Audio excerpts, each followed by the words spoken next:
Hello, folks. Just a quick favor before we start our episode today. We'd be so grateful if you could take just a few minutes to answer an audience survey. It's at surveynerds.com/civics101. This would be a huge help to us. Again, it's surveynerds.com/civics101.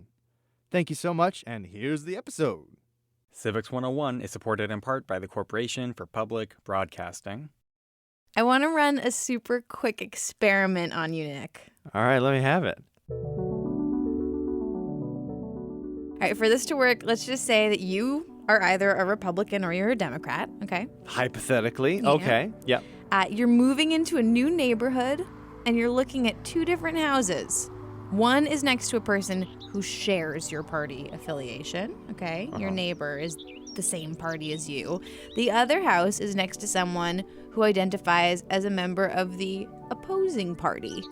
The houses being otherwise alike in dignity. Which one do you pick?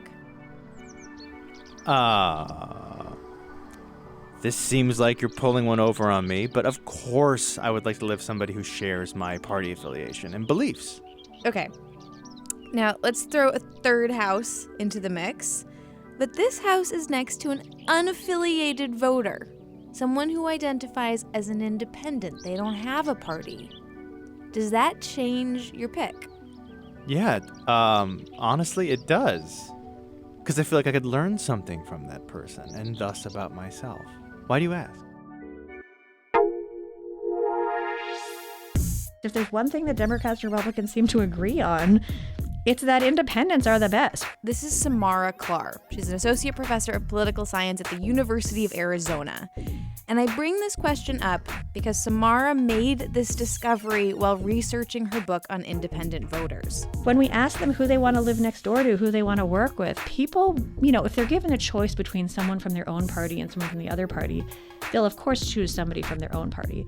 But if we add the option, what about living next to an independent? Well, that's what they really want. People really like independents. By the way, because I really want to hammer home the American love for independent voters, it isn't just that we want to live next to them. We want to date them. I ran an experiment with my co-author, Yana, where we showed people a series of faces. They were computer-generated faces. They weren't real people. These were sort of robotic, formulaic faces. And we would randomly tell people that the face was either somebody who was a Republican, a Democrat, or an independent. And we would ask people to evaluate these characters that they were looking at.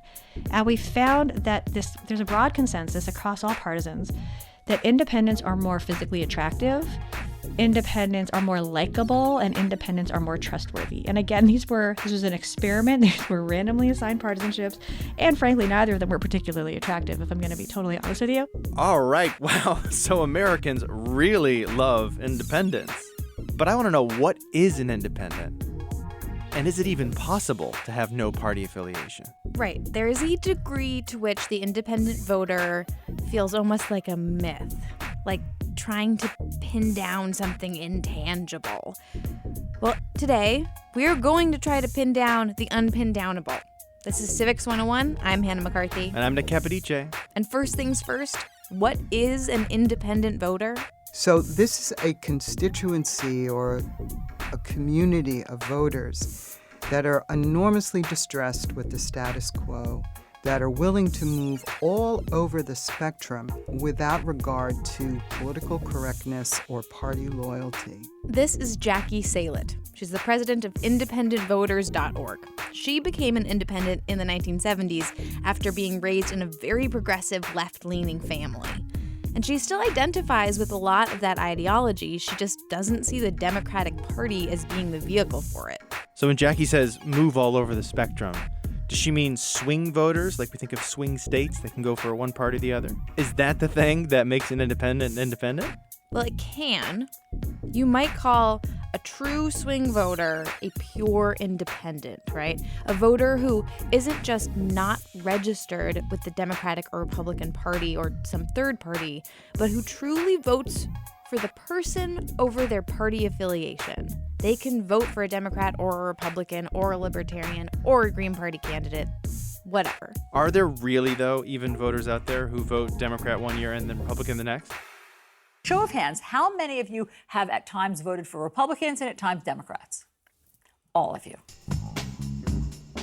Really wish I could pull a number of things from a number of candidates to create an ideal candidate. In 2016, she supported Marco Rubio, but this time around, Tuesday, I am going to be voting for Pete. Independent voter Chris Davey supported Trump in 2016, but now he's leaning towards Joe Biden. I'm always on the fence until I make the decision. Do independent swing voters actually exist? Yeah. Obama's margin of victory over Mrs. Clinton in 2008 came from independent voters. His margin of victory over John McCain came from independent voters. And then flash forward to 2016, independent voters swung towards Trump. And you had that kind of really fascinating and very misunderstood, in my opinion, phenomena of something like, I don't know, it's estimated 9, 10, 11 million Americans who had voted for Obama and then voted for Trump, which you can't account for in, strictly speaking, ideological or partisan terms. The swing vote is a major element of the independent ethos. But for an independent like Jackie, and the work that her organization does, reform of the election system itself is paramount. Being a true independent means dissatisfaction with the limitations of a two-party system. In 2016, we actually saw a pretty big phenomenon in the candidacies of Gary Johnson and Jill Stein, who also, I think, earned the support of quite a few independents. It was not just libertarians and Green Party members, but a lot of independents also chose to go that direction if they didn't want to go with either Trump or Clinton. This is Tiani Coleman. She was actually in the interview with Jackie and I. Back in the early aughts, Tiani was actually the chair of the Salt Lake City County Republican Party, and now she's the president of the New Hampshire Independent Voters. So 2016, you've got these independent voters who are eyeing Jill Stein and Gary Johnson and putting their support behind them.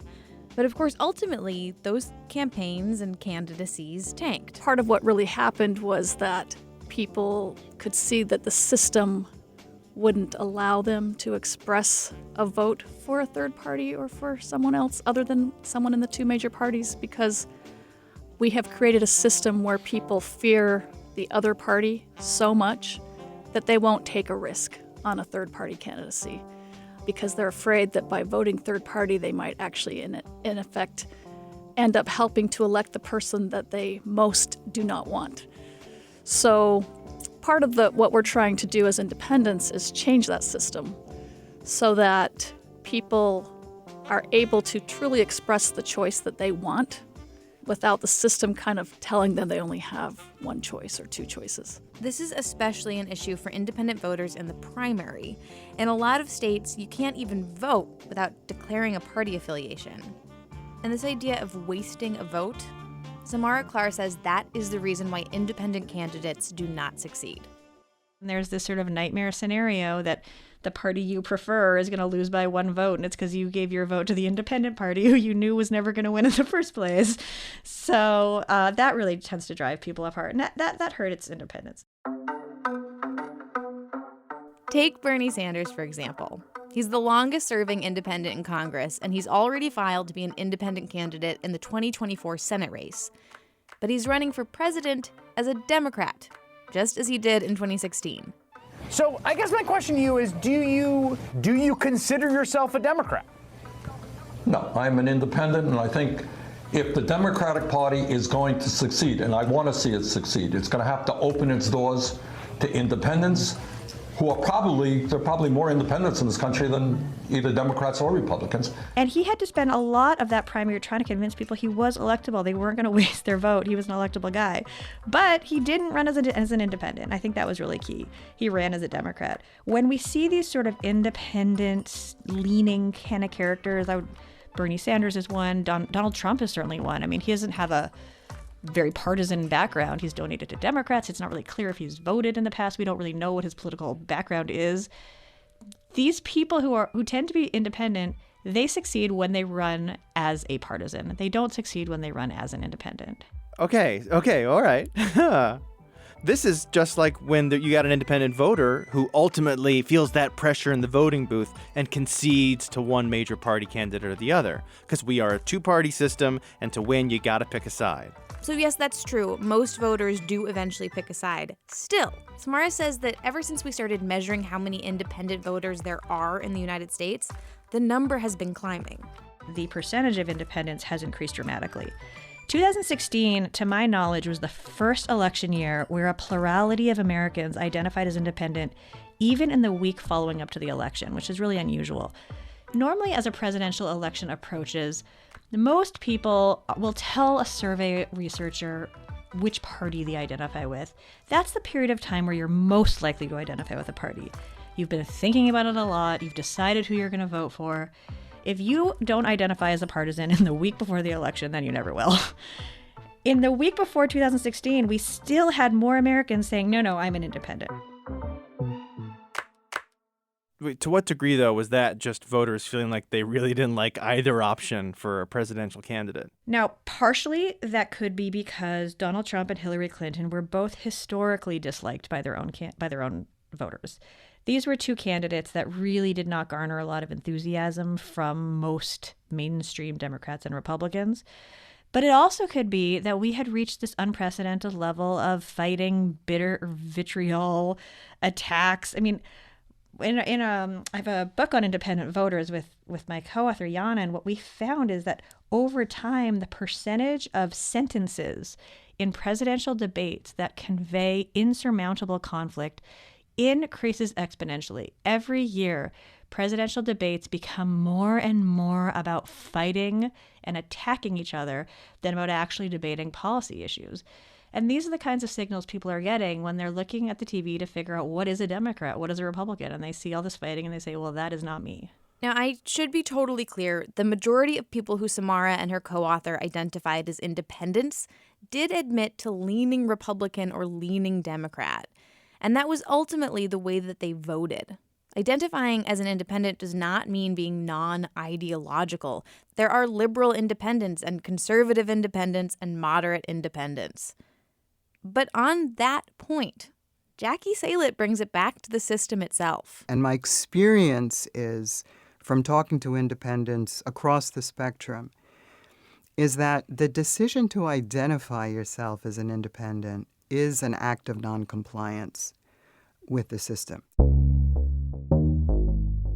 In like 98% of the elections, those are the only choices. So if you want to vote, you have to vote for either a Democrat or Republican.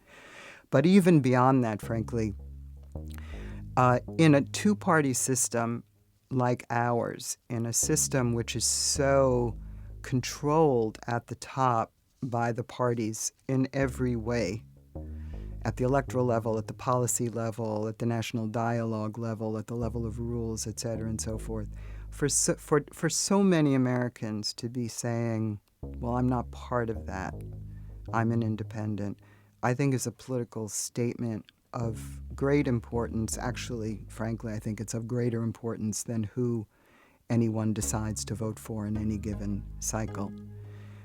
And I think that is the process, and that's the moment that we're living through. And I think it's a very big test of the country. I also, by the way, think it's a very big test for progressives who, in my opinion, can oftentimes be less than fully responsive to that statement of noncompliance.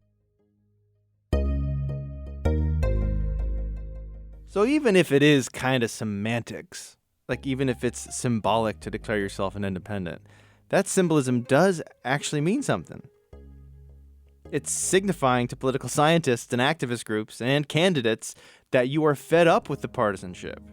So then I have to ask, why is there not a capital I independent party? If across the spectrum, independents can agree with noncompliance, why not form the Independence Party with a platform all about being free to choose whomever you want? Well, for one thing, there are parties in some states that call themselves the Independent or the Independence Party. In the case of the New York Independence Party, which Jackie helped to found, the platform is, in fact, reform. So this is the kind of true independent voter-minded party that you are talking about. But word to the wise, there are parties like the California Independent Party that are conservative leaning on abortion, gun rights, same-sex marriage. And then there's the Alaska Independence Party, and that's all about states' rights and has this kind of libertarian bent. Many people who identify as independents actually accidentally register with these parties and don't realize that they've become affiliated with the party. But anyway, back to your question.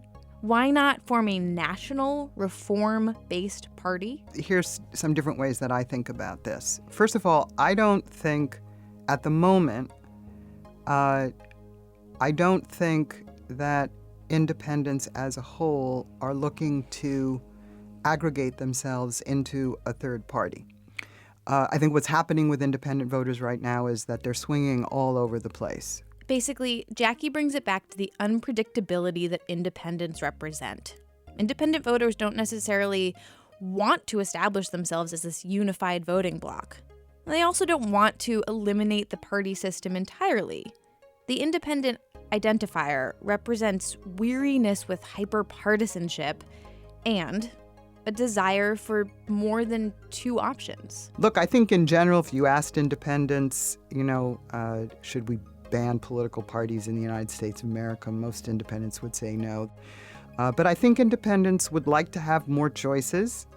They'd like to not be restricted in the political process, and they would like to see a culture change that does not enforce the idea that at the end of the day, there are only two parties, there's only two ways of thinking about things, there's only two choices, and that's where you have to live. I think independents experience that as completely out of step with what is happening in actual life. This idea of what is happening in actual life is, I think, a really useful lens for understanding an independent voter.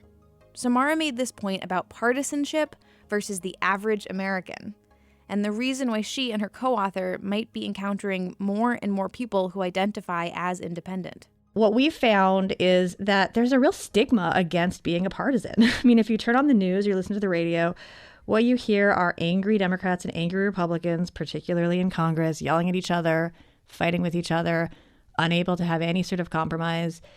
Most Americans aren't like that. They're actually pretty nice people. They want to get along with their neighbors, and they don't want to be associated with that kind of anger and that kind of vitriol. So as we see the sort of stigma against partisanship increase, more and more people say they're independents. And there's actually sort of what we call social desirability bias, sort of seen as more socially desirable to say you're independent because people then don't associate you with all these things.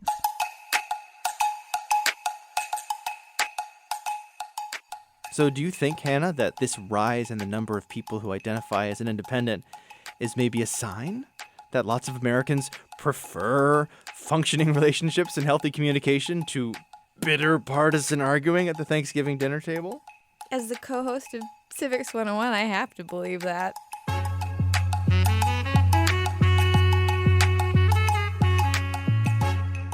Civics 101 is produced by me, Hannah McCarthy, with Nick Capodice and help from Jackie Fulton. Erica Janik is our executive producer. Maureen McMurray would never be part of any political party that would have her as a member.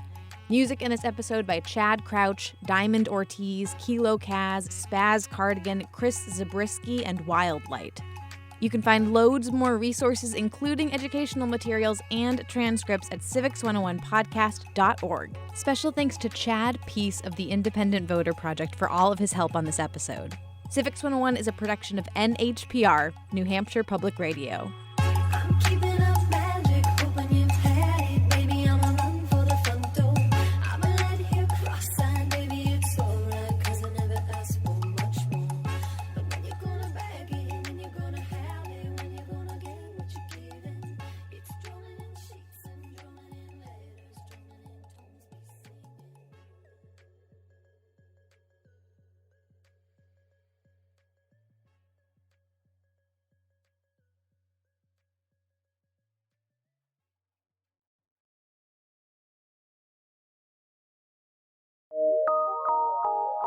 From PRX.